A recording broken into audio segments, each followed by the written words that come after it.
भैया सज धज के बैठा नया गानावा आजू तोहर सरवा आवता।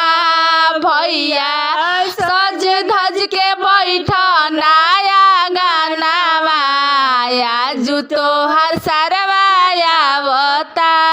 अवे के तयावता ते बरतन ले आवता ते आवे के तयावता ते बरतन ले आवत। अब फूला के देले बाबा ए नावा सरवा आजू घरे आवता। आजू फूला के देले बाबा ए नावा आजू सरवा घरे आवता।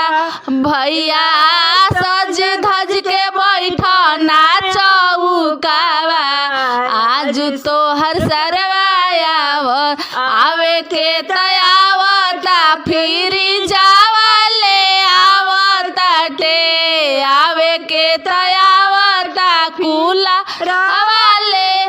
अब एशिया के देले बाबा ए नावा आजू तोहर सरवा आवता।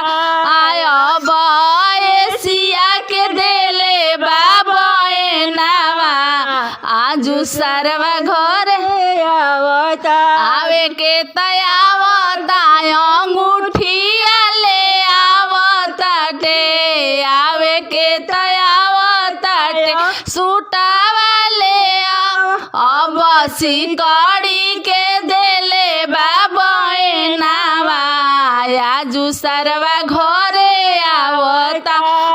अब सिकड़ी के देले बाबा ए नावा आजू सरवा घरे आवता।